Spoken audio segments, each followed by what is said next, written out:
kami dari kelompok 6 sediaan cair fitofarmaka dengan nama sediaan kami, Curticas Nano Emulsion. Yuk simak video pembelajaran kelompok kami. Yang pertama adalah penyiapan dan standarisasi Simplicia Curticas Nano Emulsion. Dilakukan dengan cara yang pertama, rimpang kunyit dicuci bersih dengan air mengalir untuk menghilangkan pengotor lalu ditiriskan. Selanjutnya rimpang kunyit diiris kecil-kecil. Rimpang kunyit kering kemudian diserbukan dengan cara di blender. Lalu dikeringkan dengan oven pada suhu 50 derajat Celcius selama 24 jam. Selanjutnya adalah standarisasi Simplicia. Standarisasi adalah serangkaian prosedur atau sistem yang diperlukan untuk memberikan jaminan bahwa produk yang dihasilkan memiliki mutu yang konsisten baik dari segi keajegan kimia maupun keajegan respon. Selanjutnya adalah parameter spesifik. Yang pertama adalah organoleptis, meliputi bentuk, bau, rasa, dan warna. Selanjutnya adalah kadar sari larut air, yaitu syaratnya tidak kurang dari 11,5%. Selanjutnya adalah kadar sari larut etanol, syaratnya tidak kurang dari 11,4%. Selanjutnya adalah organoleptik. Pemeriksaan dari organoleptik meliputi bentuk, rasa, bau, dan juga warna. Berikut adalah Simplicia dari rimpang kunyit. Dan berikut adalah organoleptis dari rimpang kunyit, meliputi bentuk, rasa, bau, dan warna. Selanjutnya adalah penetapan kadar sari larut air. Persyaratannya yaitu tidak kurang dari 11,5% berdasarkan Depkes RI tahun 2017. Penetapan kadar sari larut air dilakukan dengan cara menimbang seksama lebih kurang 5 gram serbuk yang telah dikeringkan di udara, dimasukkan ke dalam labu bersumbat, lalu ditambahkan 100 ml air jenuh kloroform, dikocok berkali-kali selama 6 jam pertama, dibiarkan selama 18 jam. Setelah itu disaring, diuapkan 20 ml filtrat hingga kering dalam cawan dangkal beralas datar yang telah dipanaskan 105 derajat lalu ditara. Dipanaskan sisa pada suhu 105 derajat hingga bobot tetap, lalu dihitung kadar dalam persen sari larut air. Selanjutnya adalah penetapan dari kadar sari larut etanol. Persyaratannya yaitu tidak kurang dari 11,4%. Penetapan kadar sari larut etanol dilakukan dengan cara menimbang seksama lebih kurang 5 gram serbuk yang telah dikeringkan di udara, lalu dimasukkan ke dalam labu bersumbat, ditambahkan 100 ml etanol P, lalu dikocok berkali-kali selama 6 jam pertama. Dibiarkan selama 18 jam, lalu disaring cepat untuk menghindari penguapan etanol. Diuapkan 20 ml filtrat hingga kering dalam cawan dangkal beralas datar yang telah dipanaskan 105 derajat lalu ditara. Dipanaskan sisa pada suhu 105 derajat hingga bobot tetap, lalu dihitung kadar dalam persen sari larut etanol. Selanjutnya adalah parameter non-spesifik. Yang pertama adalah kadar dari abu total. Penetapan abu total yaitu tidak lebih dari 8,2%. Parameter kadar abu merupakan pernyataan dari jumlah abu fisiologik bila Simplicia dipijar hingga seluruh unsur organik hilang. Penentuan kadar abu merupakan metode pengukuran kadar abu terhadap yang dipanaskan pada temperatur tertentu di mana senyawa organik dan turunannya terdestruksi dan menguap sehingga yang tertinggal hanya unsur mineral dan anorganik dengan tujuan untuk memberikan gambaran kandungan mineral internal dan eksternal yang berasal dari proses awal sampai terbentuknya ekstrak. Selanjutnya yaitu kadar abu tidak larut asam. Penetapan kadar abu tidak larut asam persyaratannya yaitu tidak lebih dari 0,9%. Untuk mengetahui kadar abu yang tidak larut asam, abu yang diperoleh dari penetapan kadar abu dididihkan dengan 25 ml asam klorida NCrLP selama 5 menit. Dikumpulkan bagian yang tidak larut dalam asam, disaring melalui krus kaca masir atau kertas saring bebas abu, dicuci dengan air panas, dipijarkan hingga bobot tetap lalu ditimbang. Dihitung kadar abu yang tidak larut dalam asam terhadap bahan yang telah dikeringkan di udara. Kadar abu yang tidak larut dalam asam dihitung terhadap berat bahan uji, lalu dinyatakan dalam persen B per B. Selanjutnya adalah susut pengeringan. Penetapan susut pengeringan yaitu persyaratannya tidak lebih dari 10%. Susut pengeringan merupakan pengukuran sisa zat setelah pengeringan pada temperatur 105 derajat Celcius selama 30 menit atau sampai konstan, yang dinyatakan dalam persen. Dalam hal khusus, jika bahan tidak mengandung minyak atsiri dan sisa pelarut organik, identik dengan kadar air, yaitu kandungan air karena berada di atmosfer atau lingkungan udara terbuka. Susut pengeringan adalah kadar bagian yang menguap kecuali dinyatakan lain suhu penetapan 105 derajat. Berikutnya adalah ekstraksi bahan aktif sediaan Curticas Nano Emulsion.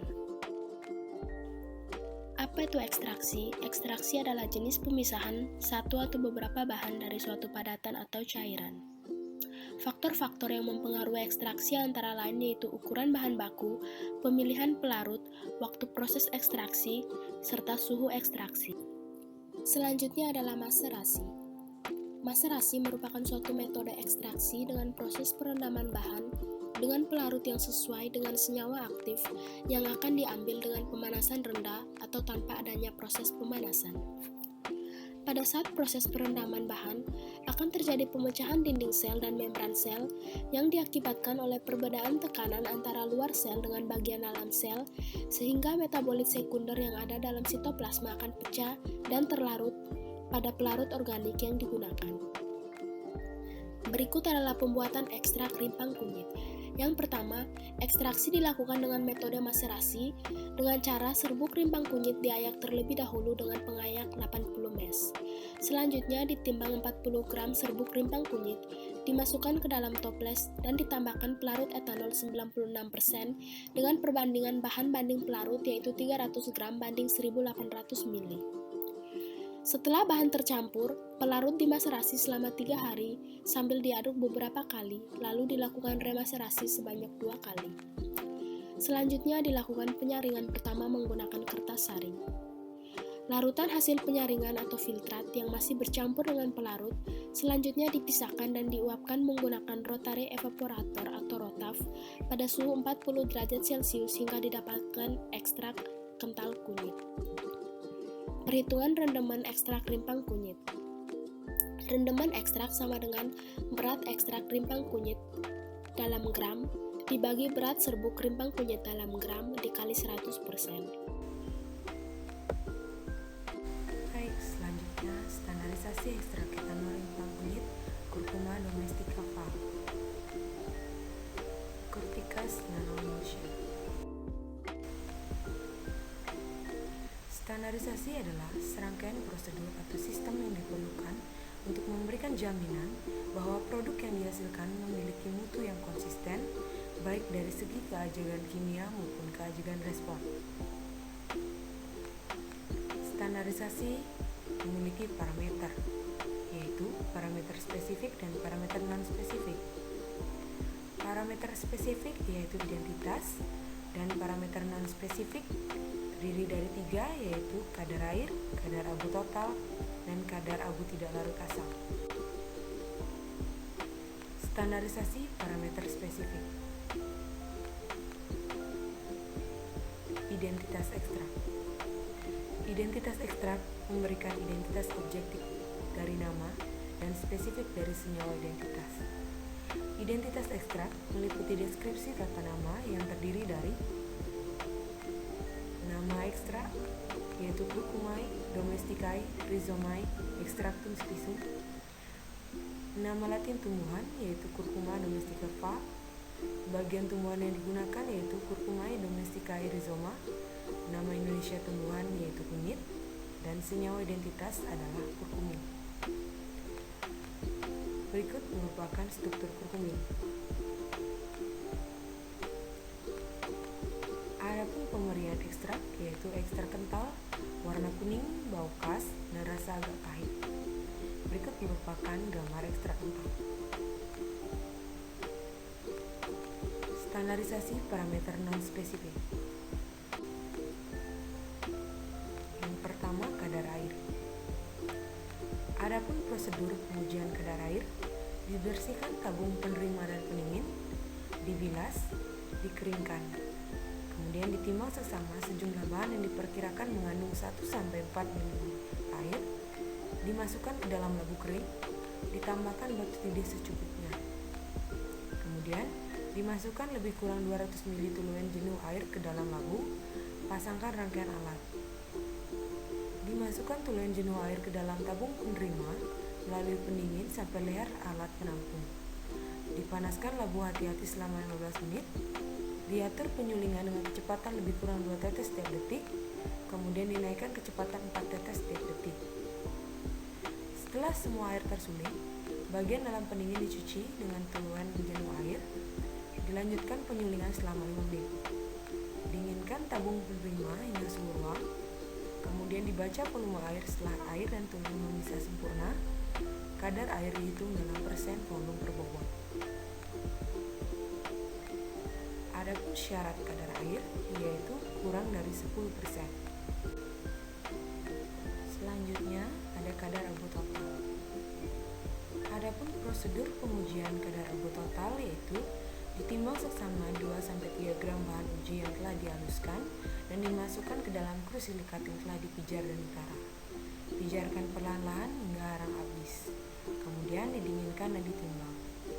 Jika dengan cara ini arang tidak dapat dihilangkan, ditambahkan air panas, diaduk, lalu disaring melalui kertas saring bebas abu. Dipijarkan kertas saring beserta sisa penyaringan dalam krus yang sama, dimasukkan filtrat ke dalam krus, diuapkan dan dipijarkan hingga bobot tetap. Kadar abu total dihitung terhadap berat bahan uji, dinyatakan dalam persen bobot per bobot. Adapun syarat kadar abu total yaitu tidak boleh lebih dari 0,4%. Selanjutnya kadar abu tidak larut asam. Adapun prosedur pengujian kadar abu tidak larut asam yaitu dididihkan abu yang diperoleh pada penetapan kadar abu total dengan 25 ml asam klorida encer Ep selama 5 menit. Kemudian dikumpulkan bagian yang tidak larut dalam asam, disaring melalui kertas saring bebas abu, dicuci dengan air panas, dipijarkan dalam krus hingga bobot tetap. Kadar abu yang tidak larut dalam asam dihitung terhadap berat bahan uji, dinyatakan dalam persen bobot per bobot. Adapun syarat kadar abu tidak larut asam yaitu tidak boleh lebih dari 0,1%. Screening fitokimia. Yang pertama, screening fitokimia minyak atsiri, kemudian flavonoid,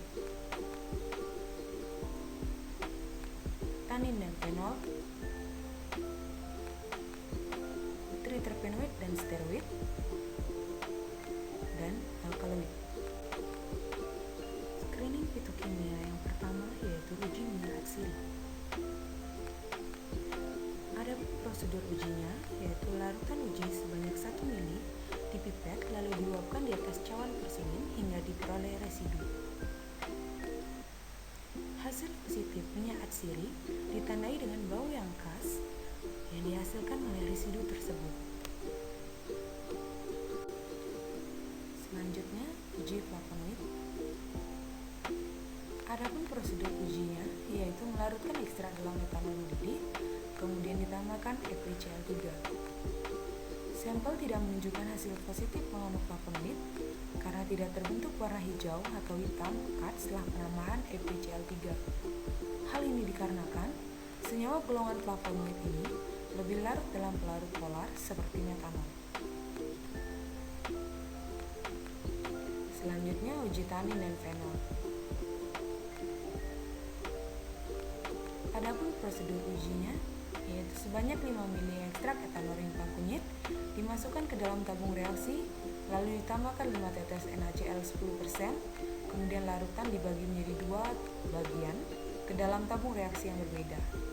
Tabung reaksi pertama ditambahkan 3 tetes FeCl3, kemudian didiamkan selama beberapa saat.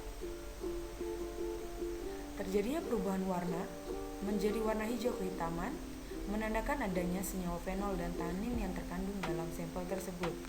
Kemudian, tabung reaksi kedua dijadikan sebagai kontrol. Selanjutnya, uji triterpenoid dan steroid. Adapun prosedur ujinya yaitu pemeriksaan triterpenoid dan steroid dilakukan dengan reaksi Lieberman-Burchard. Larutan uji sebanyak 2 ml diuapkan dalam cawan porselin. Residu dilarutkan dengan 0,5 ml kloroform, kemudian ditambahkan 0,5 ml asam asetat anhidrat. Asam pekat sebanyak 2 ml, selanjutnya ditambahkan melalui dinding tabung. Terbentuknya cincin kecoklatan atau violet pada perbatasan larutan menunjukkan adanya triterpenoid. Sedangkan bila muncul cincin biru kehijauan menunjukkan adanya steroid. Dan yang terakhir ada uji alkaloid. Screening fitokimia alkaloid dilakukan dengan cara sebanyak 2 ml larutan uji diuapkan di atas cawan porselin. Residu yang terbentuk dilarutkan dengan 5 ml HCl2n. Larutan yang dihasilkan dibagi ke dalam 3 tabung reaksi. Tabung pertama berfungsi sebagai belangko yang ditambahkan dengan HCl2n. Tabung kedua ditambahkan 3 tetes reaksi Dragendorf dan tabung ketiga ditambahkan 3 tetes reaksi Maillard. Hasil positif adanya alkaloid ditandai dengan terbentuknya endapan jingga pada tabung kedua dan endapan kuning pada tabung ketiga. Reaksi Wagner menunjukkan adanya endapan putih.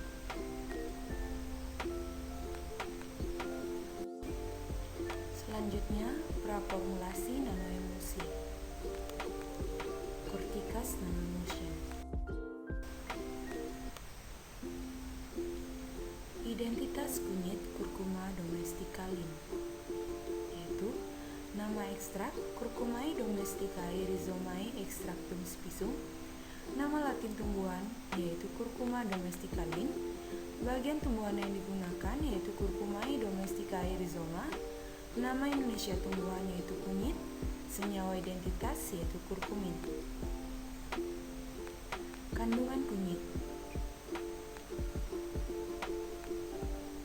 Kandungan kimia pada rimpang kunyit berbeda-beda, tergantung daerah pertumbuhan serta kondisi prapanen dan pasca panen.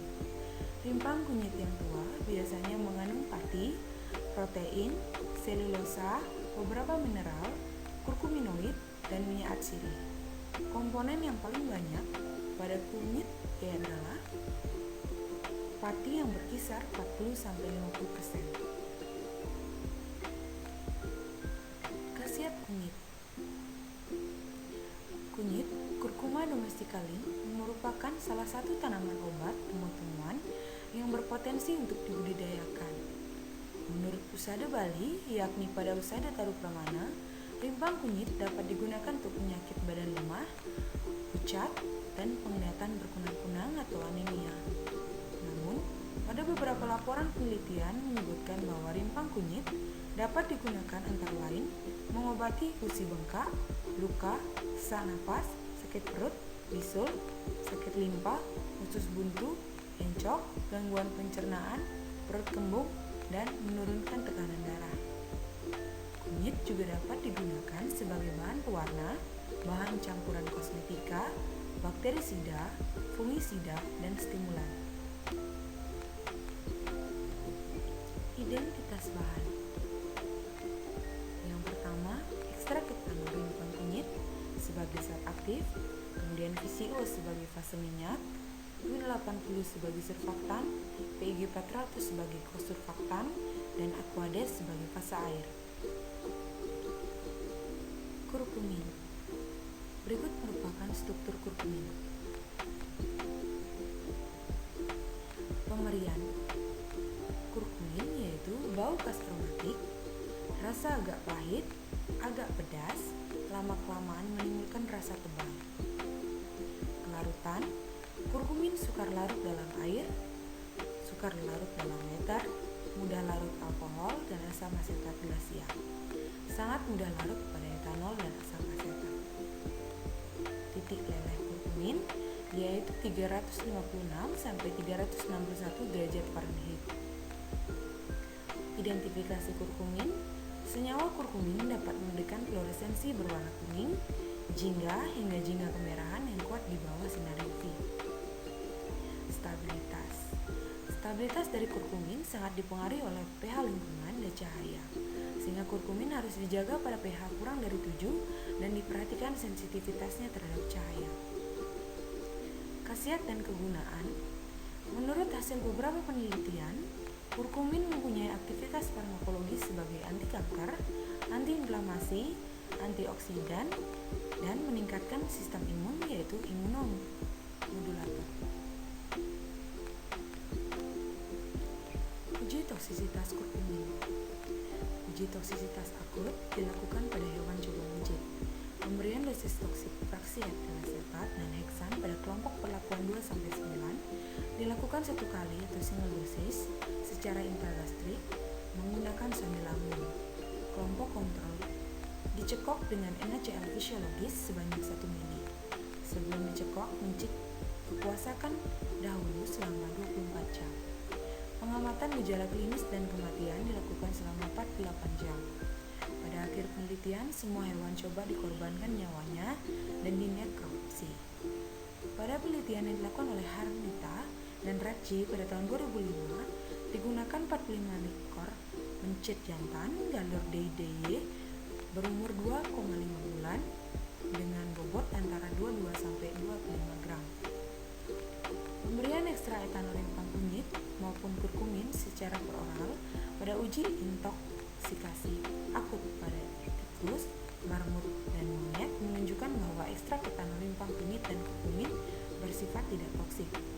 Hal tersebut mendukung hasil penelitian Opdyke dan Leticia pada tahun 1983 bahwa LD50 kurkumin pada tikus lebih besar dari 5 gram per kilogram berat badan dan pada mencit lebih dari 2 gram per kilogram berat badan. Sementara menurut Lilja et al. Pada tahun 1983, LD50 ekstrak rempang kunyit pada tikus di atas 10 gram per kilogram berat badan, pemberian 2 gram per kilogram berat badan dan 5 gram per kilogram berat badan kurkumin secara peroral pada tikus tidak menimbulkan efek toksik. Selanjutnya, Twin 80. Berikut merupakan struktur Twin 80. Pemberian Twin 80 yaitu cairan kental seperti minyak, jernih, kuning, bau asam lemah khas. Kelarutan, mudah larut dalam air, dalam etanol 95% P, dalam etilasetat P, dan dalam metanol P. Sukar larut dalam parafin cair P dan dalam minyak biji kapas P. Nilai LB yaitu 15, kegunaan emulsifying agent dengan rentang 1-15%. Inkompatibilitas, perubahan warna dan atau pengendapan terjadi dengan berbagai zat, terutama fenol, tanin, tar, dan bahan seperti tar. Aktivitas antimikroba pengawet golongan paraben berkurang dengan penambahan polisorbatum. Stabilitas, polisorbatum 80 stabil terhadap elektrolit dan asam lemah dan basis. Saponifikasi bertahap terjadi dengan asam kuat dan basis. Ester asam oleat sensitif terhadap oksidasi. Toksisitas, polisorbatum 80 atau Twin 80 merupakan surfaktan non-ionik yang tidak iritan dan tidak toksik. Selanjutnya, PG 400. Berikut merupakan struktur PG 400. Pemberian PG 400 yaitu cairan kental jernih, tidak berwarna atau praktis tidak berwarna, bau khas lemah, agak higroskopis, rasa pahit dan sedikit hambar. Kelarutan, larut dalam air, dalam etanol, aseton, dan dalam polietilen glikol. Praktis tidak larut dalam eter. Bobot molekul yaitu 380-420, suhu beku 4-8 derajat Celcius, bobot jenis 1,12 gram per cm Kib, titik leleh 6-7 derajat Celcius. Penyimpanan, disimpan dalam wadah tertutup rapat di tempat yang sejuk dan kering. Kekentalan 6,8 CS sampai 8,0 CS pada suhu 210 derajat Fahrenheit. Inkompatibilitas, reaktivitas kimia PEG terbatas pada kedua kelompok hidroksil terminal yang dapat berupa esterifikasi atau dieterifikasi. Efektivitas pengawet dari paraben juga terganggu jika berdekatan dengan PEG. Efek fisik yang disebabkan oleh basis PEG termasuk pelunakan dan pencairan dalam campuran fenol, asam tanat, dan asam salisilat. Stabilitas, polietilen glikol secara kimia stabil di udara dan dalam larutan, meskipun yang memiliki berat molekul kurang dari 2000 itu merupakan higroskopis. Polietilen glikol tidak menyebabkan pertumbuhan mikroba dan tidak menjadi tumit. Kegunaan dalam pembuatan sediaan emulsi, PEG digunakan sebagai penstabil emulsi. penggunaan PEG 400 sebagai konservatan dengan konsentrasi 10-20% dapat menghasilkan sediaan nanoemulsi yang jernih dan stabil dengan ukuran droplet kurang dari 100 nanometer. PEG 400 memiliki nilai HLB sebesar 13,1. Selanjutnya, virgin coconut oil. Pemberian tidak berwarna, jernih, bebas endapan, memiliki aroma seperti kelapa, serta tidak memiliki bau tengik dan rasa yang masam. Pelarutan tidak larut dalam air tetapi larut dalam alkohol. Berat jenisnya sebesar 0,883 pada suhu 20 derajat Celcius, titik leleh sebesar 20-25 derajat Celcius, dan titik didih sebesar 225 derajat Celcius. Wadah dan penyimpanan disimpan dalam wadah tertutup baik, terlindung dari cahaya dan di tempat yang sejuk. Khasiat dan penggunaan VCO dalam formula ini digunakan sebagai fase minyak. Inkompatibilitas: minyak kelapa bereaksi dengan zat pengoksidasi, asam dan alkali. Polietilen mudah ditembus oleh minyak kelapa. Stabilitas: VCO merupakan minyak yang stabil. Minyak ini tidak mudah rusak dengan adanya panas serta tahan terhadap cahaya dan udara. Jika dipanaskan akan menimbulkan asap pada suhu 198 derajat Celcius serta mengandung vitamin E atau tokoperol yang berperan menjaga kestabilan minyak dan melindungi ketenyikan. Kandungan dan khasiat: VCO mengandung vitamin E dan asam laurat. Vitamin E berfungsi sebagai antioksidan alami yang dapat memperpanjang periode proses oksidasi sehingga tidak menimbulkan perubahan fase dan tidak timbulnya bau tengik. Asam laurat dapat berperan sebagai antimikroba dengan membunuh berbagai jenis bakteri dengan cara melarutkan membran plasma bakteri sehingga dapat melisiskan sel bakteri. Dan selanjutnya Aquades. Berikut merupakan struktur Aquades. Pemberian: cairan jernih, tidak berwarna, tidak berbau dan tidak mempunyai rasa. Larutan dapat bercampur dengan pelarut polar. Wadah dalam wadah tertutup baik.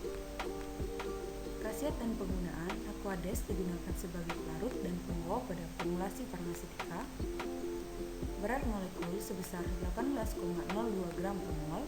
pH antara 5-7. Titik didih 100 derajat Celcius dan titik beku 0 derajat Celcius.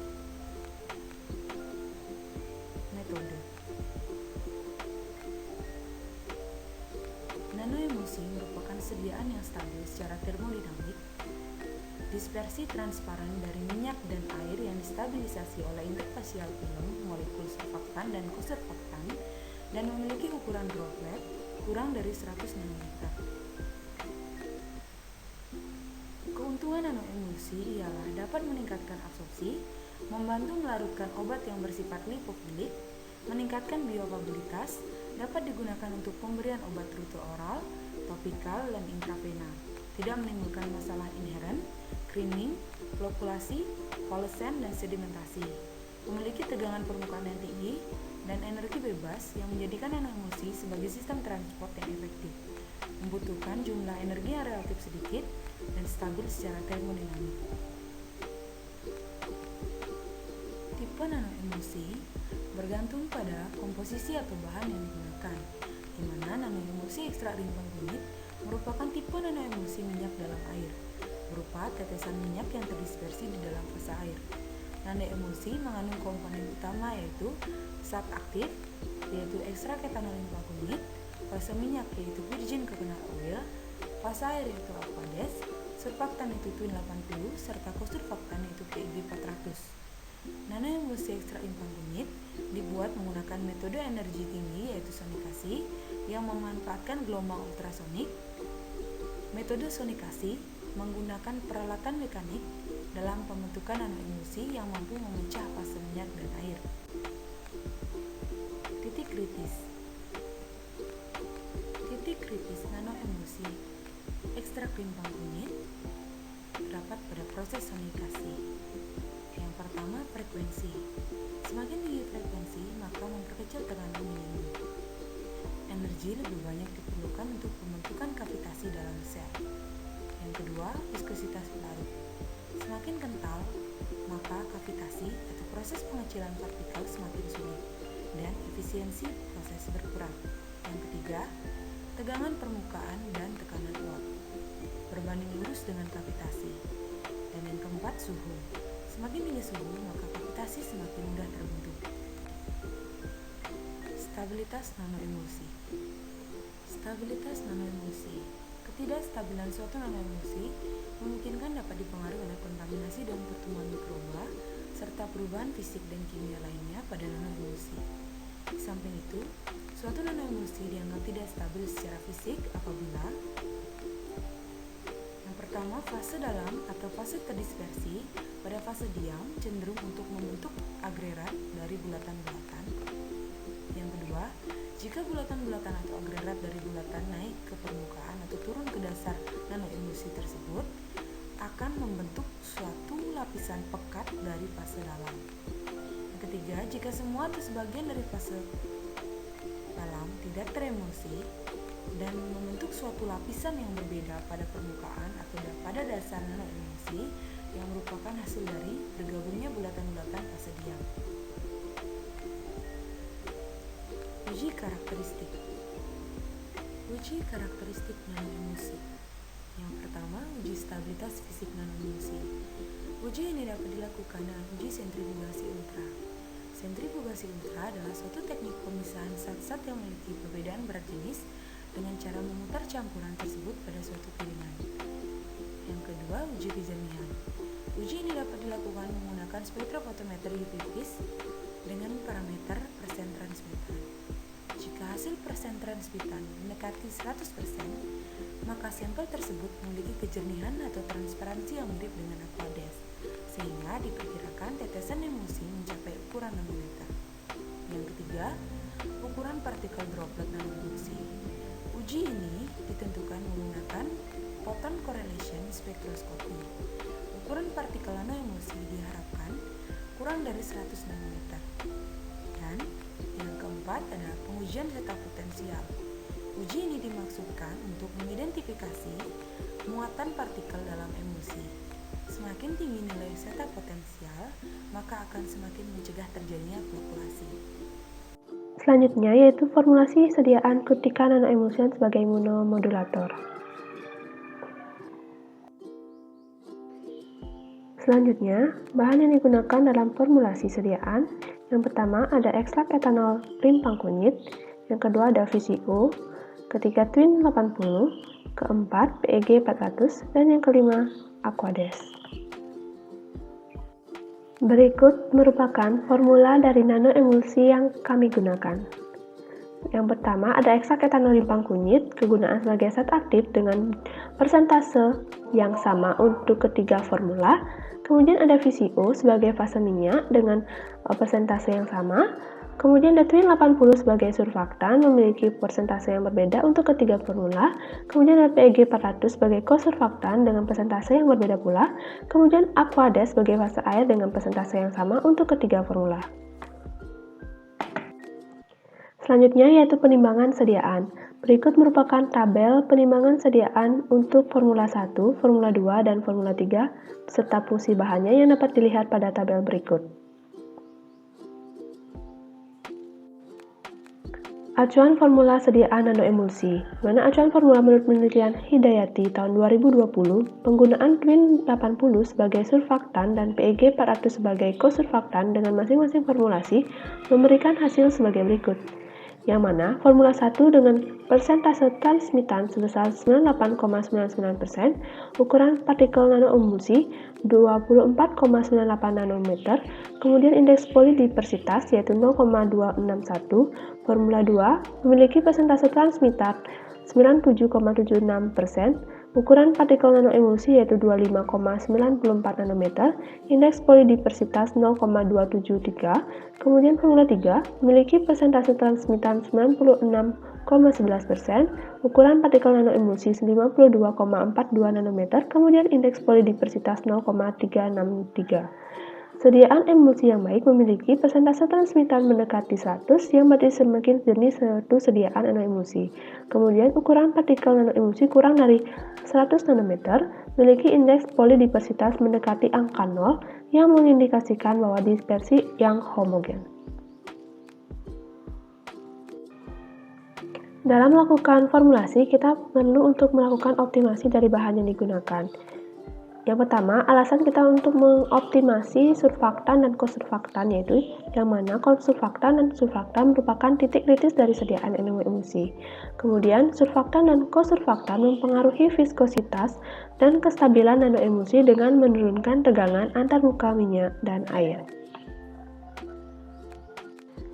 Alasan kami menggunakan Twin 80 itu dapat meningkatkan permeabilitas membran fosfolipid, menurunkan tegangan antarmuka antara minyak dan air.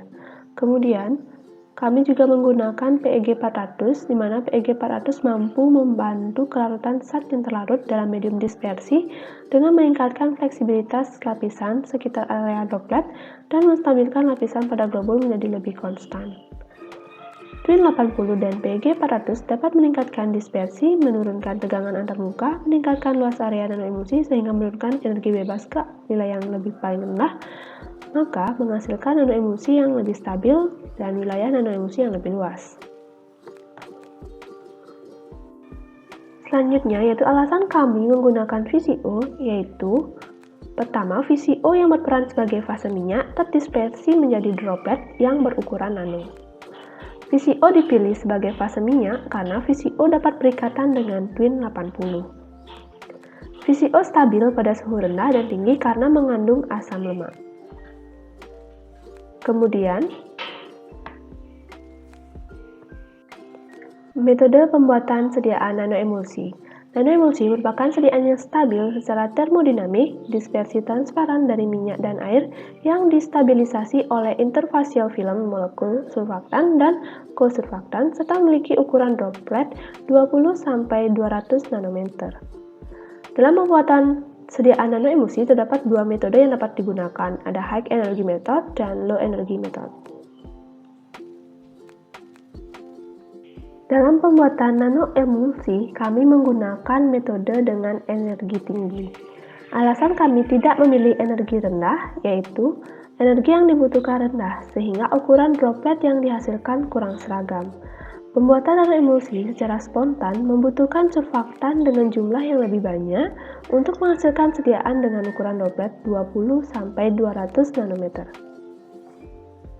Alasan kami untuk memilih energi tinggi atau secara ultrasonik dengan sonikasi, yaitu metode sonikasi dipilih karena memiliki beberapa keunggulan seperti menghasilkan ukuran partikel yang sangat kecil sehingga mencegah terjadinya proses screening atau sedimentasi selama penyimpanan, menghasilkan luas permukaan yang lebih besar sehingga dapat mempercepat penetrasi bahan aktif dan memudahkan penyebarannya, serta dengan sonikasi menghasilkan nanoemulsi yang stabil dalam jangka panjang. Terakhir itu senyawa aktif sukurkumin memiliki kelarutan yang rendah dalam air sehingga diperlukan pengadukan dengan energi tinggi untuk membantu melarutkan zat aktif dengan eksipien lainnya. Selanjutnya yaitu langkah formulasi sediaan nanoemulsi. Yang pertama, ekstrak etanol limpang kunyit dicampurkan dalam VCO lalu disonikasi selama 10 menit dengan suhu 50 derajat Celcius. Kemudian, campuran tersebut ditambahkan dengan PEG 400 sebagai kosurfaktan, lalu disonikasi kembali dengan suhu 50 derajat Celcius selama 10 menit. Kemudian, campuran tersebut ditambahkan Twin 80, lalu disonikasi kembali dengan suhu 50 derajat Celcius selama 10 menit. Campuran yang dihasilkan ditambahkan dengan Aquades, lalu disonikasi kembali dengan suhu 50 derajat Celcius selama 10 menit. Lalu, dilakukan evaluasi terhadap mutu sediaan. Selanjutnya, yaitu titik kritis pembuatan sediaan nanoemulsi. Pembuatan sediaan nanoemulsi dengan menggunakan energi tinggi mempengaruhi ukuran globul yang dihasilkan, yang mana ukuran globul dipengaruhi oleh suhu dan waktu sonikasi. Ukuran globul nanoemulsi juga dipengaruhi oleh komposisi minyak serta surfaktan penyusunnya. Pengadukan fase minyak dengan sonikasi dalam pembuatan sediaan nanoemulsi tidak boleh menggunakan suhu yang terlalu tinggi ataupun rendah. Selanjutnya adalah evaluasi mutu sediaan, Curtikas nanoemulsion. Yang pertama adalah uji fisika kimia. Uji ini dibagi menjadi 4 uji. Yang pertama adalah uji stabilitas fisik, dilakukan dengan uji sentrifugasi dengan parameter warna, kejernihan secara visual, dan tidak terjadi pemisahan antar kedua fase minyak dan fase air. Yang kedua adalah uji kejernihan, dilakukan dengan pengukuran spektrofotometer UV vis dengan parameter visual yang jernih dengan nilai persen transmitan 90-100%. Yang ketiga adalah uji ukuran partikel, dilakukan dengan photon coloration spectroscopy dengan parameter indeks polidisperitas 0,01 sampai 0,7 dengan ukuran droplet kurang dari 100 nanometer. Dan yang terakhir adalah uji zeta potensial, dilakukan dengan electrophoretic light scattering dengan parameter antara minus 30 MV sampai plus 30 MV. Kemudian uji preklinik.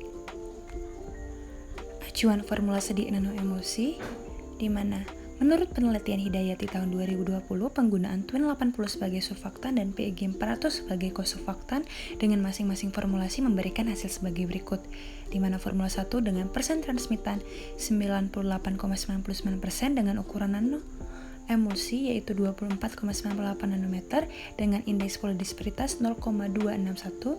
Formula 2, persen transmitan yang dihasilkan adalah 97,76% dengan ukuran partikel nanoemulsi 25,94 nanometer dengan indeks polidisperitas 0,273.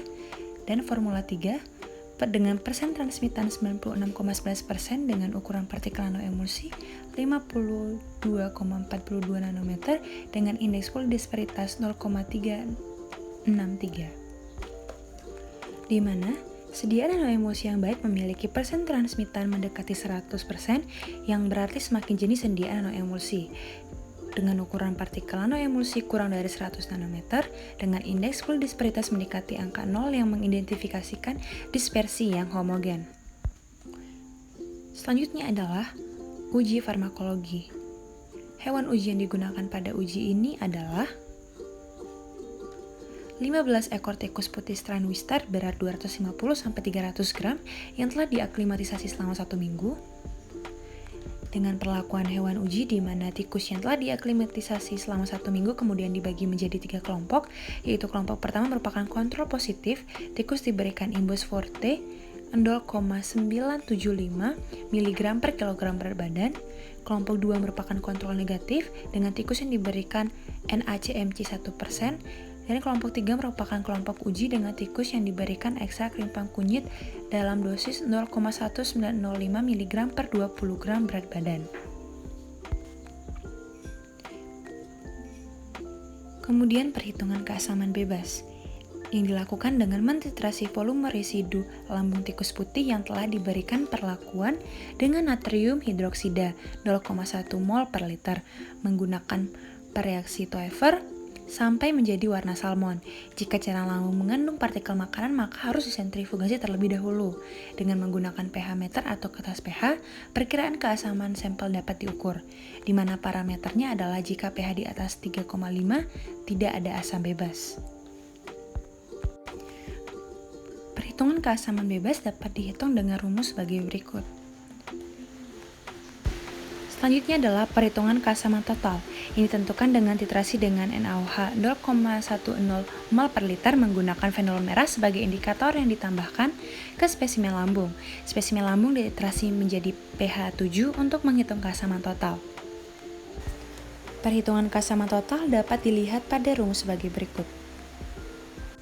Selanjutnya adalah analisis data, di mana analisis data keasaman bebas dan keasaman total menggunakan ANOVA dengan menggunakan program SPSS 17.0 for Windows, taraf kepercayaan sebesar 95% dengan A sama dengan 0,05.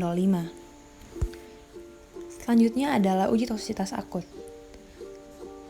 Uji toksisitas akut, prosedur yang pertama adalah hewan uji dan jumlah di mana digunakan adalah rodensia tikus putih, strain SD ataupun Wistar maupun mencit.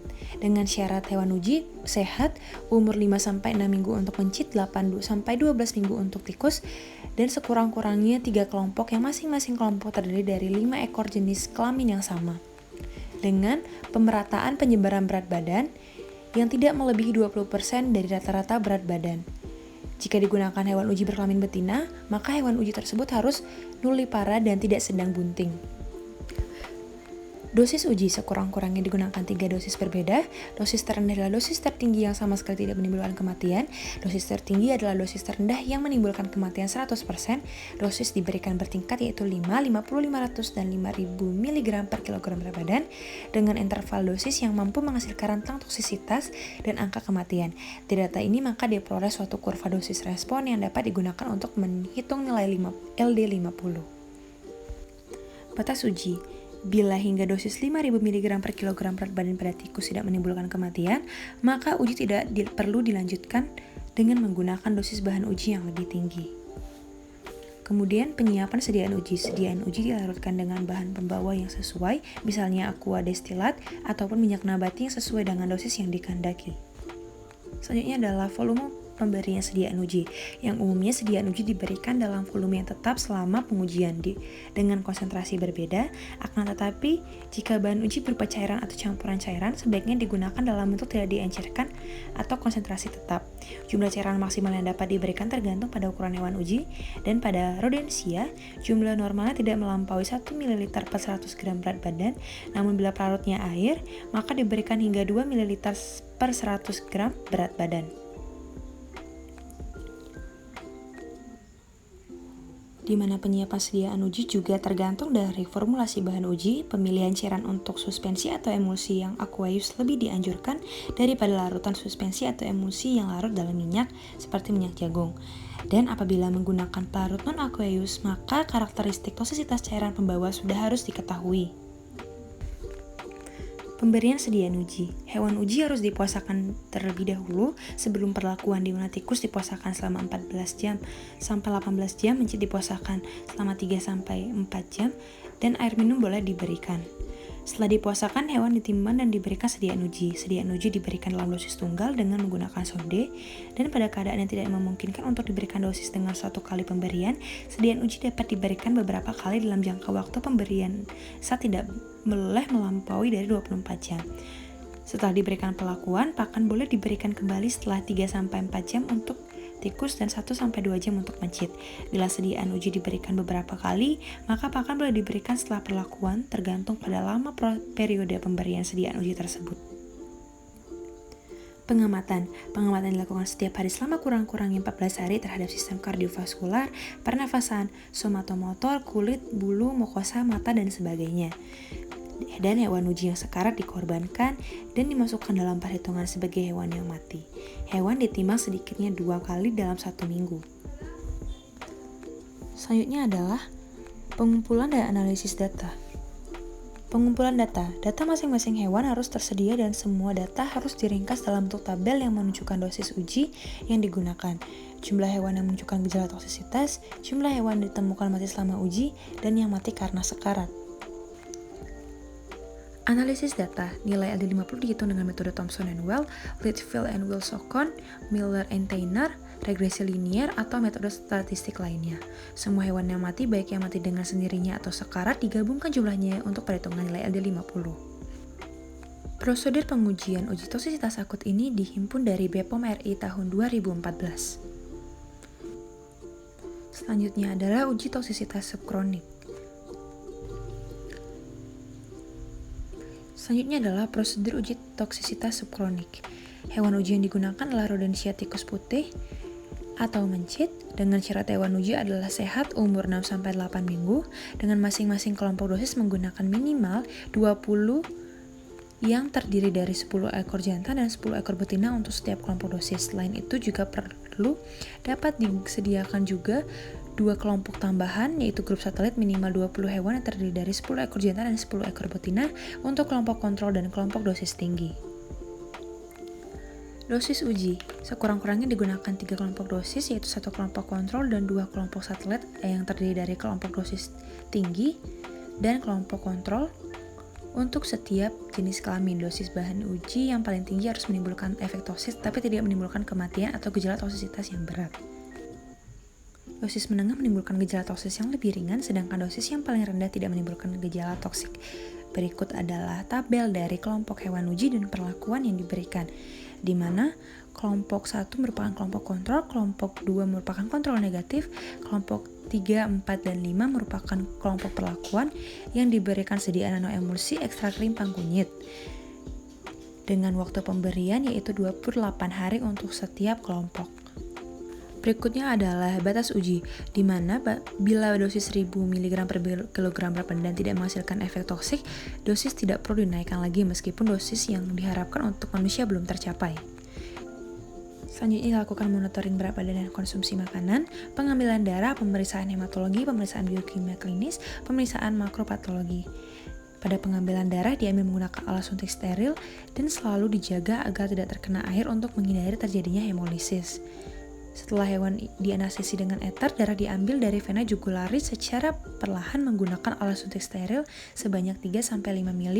Satu alat suntik digunakan untuk satu hewan uji.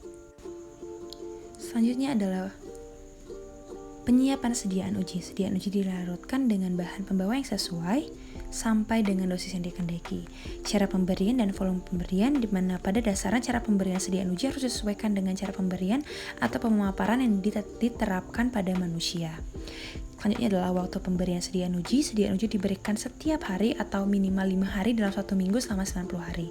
Dengan pengamatan terjadi gejala-gejala tosis dan gejala klinis yang berupa perubahan kulit, bulu, mata, membran mukosa, sekresi, ekskresi, perubahan cara jalan, tingkah laku yang aneh misalnya berjalan mundur, kejang, dan lain sebagainya. Baik, selanjutnya adalah penimbangan organ. Organ yang akan ditimbang bobot absolutnya harus dikeringkan terlebih dahulu dengan kertas penyerap, kemudian segera ditimbang, sedangkan analisisnya adalah bobot relatif yaitu bobot organ absolut dibagi bobot badan. Pemeriksaan histopatologi. Organ diperiksa secara histopatologi meliputi otak, pituitari, tiroid, timus, atau sekurang-kurangnya 5 organ terutama yaitu hati, limpa, jantung, ginjal, paru-paru, dan ditambah dengan organ sasaran yang ingin diketahui secara spesifik. Selanjutnya adalah evaluasi hasil, di mana evaluasi hubungan dosis dan efek yang terjadi yaitu terjadinya efek toksik dan derajat toksisitas yang meliputi perubahan berat badan, gejala klinis, parameter hematologi, biokimia klinis, makropatologi, dan histopatologi, organ sasaran, kematian, dan efek umum atau efek lain yang spesifik. Selanjutnya adalah uji klinik. Uji klinik ini dibagi menjadi 4 fase yaitu fase 1, fase 2, fase 3, dan fase 4. Baik, yang pertama adalah uji klinik fase 1, di mana fase 1 obat ini diuji pada sukarelawan sehat yang bertujuan untuk mengetahui apakah sifat yang diamati pada hewan uji percobaan juga terlihat pada manusia.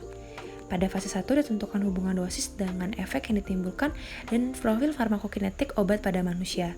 Dengan jumlah subjek pada fase ini yaitu 20-100 orang dengan harapan akan dapatkan standar deviasi yang tidak terlalu besar. Fase 2. Pada fase 2 ini tercakup juga penelitian dosis efek untuk mengetahui dosis optimal yang akan digunakan selanjutnya serta penelitian lebih lanjut mengenai eliminasi obat terutama metabolismenya. Jumlah subjek pada fase ini adalah 100-200 orang. Selanjutnya adalah uji klinik fase 3. Pada uji klinik fase 3 dilakukan untuk memastikan bahwa obat yang dibuat benar-benar berkhasiat atau sama dengan penelitian yang dilakukan pada fase 2, di mana untuk mengetahui kedudukan dibandingkan dengan obat standar, bila uji fase 3 menunjukkan bahwa obat baru ini cukup aman dan efektif, maka obat dapat diizinkan untuk dipasarkan. Selanjutnya adalah uji fase 4. Pada fase ini diamati adalah efek samping yang frekuensinya rendah yang timbul setelah pemakaian obat bertahun-tahun lamanya, efektivitas obat pada penderita yang berpenyakit berat atau berpenyakit ganda, anak maupun usia lanjut yang setelah penggunaan berulang kali dengan jangka panjang, dan masalah penggunaan berlebihan jangka panjang dalam skala besar untuk menentukan efek obat terhadap morbilitas dan mortalitasnya. Baik, demikianlah video pembelajaran dari kelompok 6. Sediaan cair fitofarmaka nanoemulsi. Terima kasih.